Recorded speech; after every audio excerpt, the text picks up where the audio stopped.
live in a world of inequality where the majority of us are overworked, underpaid, and enslaved to debt.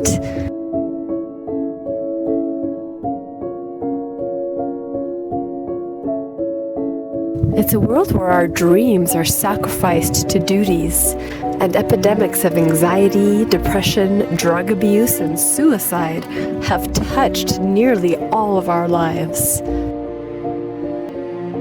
It's because of these things that one mother's love set her on a quest to show her child what it takes to free yourself by reclaiming your power, living your dreams, and holding firm to the integrity of your beliefs. But the woman faced devastation when a lawsuit forced her to choose between conforming to the status quo or losing her child forever. In this world so desperate for change, the woman made a heart-wrenching sacrifice to make a difference for the love of her child.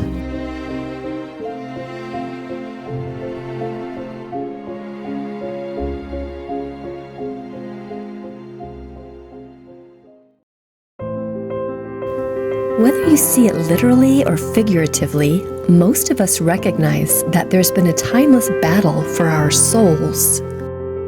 We've suffered in this battle, and as an innocent bystander, the earth has suffered as well.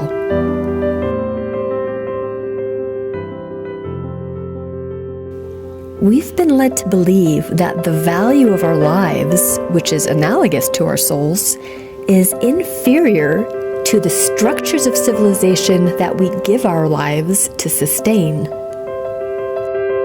When a person is hired for a position within that structure of civilization, they're paid not in accordance with the value of their life, but in accordance with the value of the position they fill. In modern culture, it's the economy that defines a person's worth, not the person themselves. If we don't fall in line with the economic structure of modern civilization, then we are not considered to have worth. And so, if we want to be accepted and considered worthwhile by our families, peers, and society at large, most of us will contribute. Besides, what would we eat and where would we sleep if we didn't? That's home for the night. I slept at this park last night. I've got this tree that the hammock is hanging from. This is where I slept last night. So I think what I can do is put the hammock here and then on the handle, maybe, or this might be strong enough. Perfect fit. I am set up on this bench. This is where I'm going to sleep tonight. So this is where I will sleep tonight. Alright, well this is going to be a pretty nice night. Look at that view of the Space Needle I have. Here I am tonight. We'll see if this goes any better than the last place. Alright, looks like this is going to be my first attempt at a spot right here. So I'm going to try getting my stuff ready. Should be fun.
When did my journey begin? It's impossible to say, but if I needed to pick a point in time, it would have to be the moment I walked away from a conventional lifestyle to buy my first bus when I was 17 years old. When I met the man who would become my first husband, we talked about philosophy, books like Jonathan Livingston Seagull, Carlos Castaneda, and the corruption that ran the world. I believed there must be more to us as people and more to understand about our relationship to the greater oneness that connects all life. What man had built, I believed, redirected us to serve less than noble agendas. There must be a greater purpose for life, something else that we had the potential to become. How could anyone know for sure if they didn't seek the path to find out? After a lot of reflection, I realized that my life needed to change. My journey can be said to have started 35 years ago when I bought that first bus. And when anyone devotes their life to a purpose, they're bound to break new ground and learn things worthwhile that can be shared with others. After 35 years, what have I experienced and discovered? Well, I suppose it would take a book to describe, and a book is the burgeoning fruit of my pursuits. On 3 occasions over these 35 years did I find myself in a more conventional lifestyle, once after the birth of my daughter, Coco. But it's not my nature to be domesticated. There's a deep primal instinct in me that understands that domestication in this culture is indoctrination to something that is antithetical to divinity. The father of my daughter already knew this about me. Why then did he insist on taking her from me when I needed to resume my efforts? I was blindsided and completely shocked. I had a van for us to live in. I had a sailboat. But if there's one thing I've learned over these 35 years, it's faith. Not faith in religion, certainly not, but definitely faith in that great mystery that many people call God, and faith that there are reasons for things beyond what we can see, even the loss of one's child. It's not foolishness that gives me this faith, it's experience.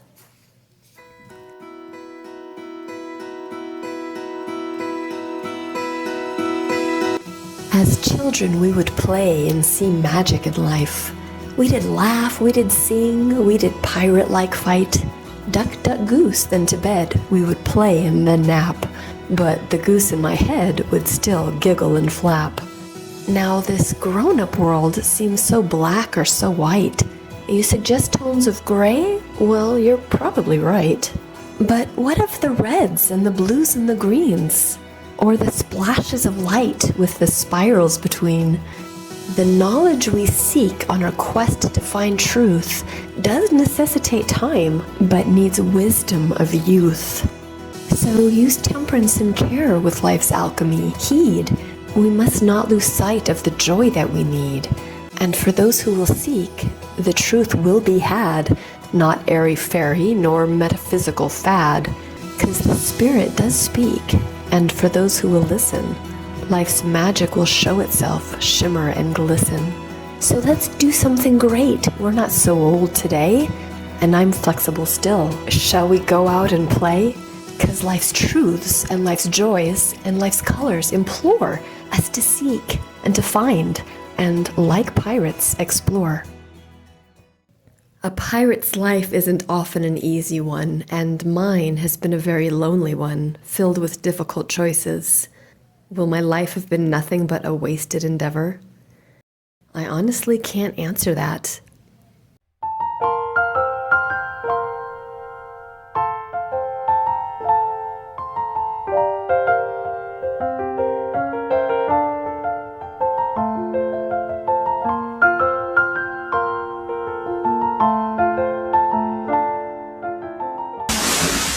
Things have been good.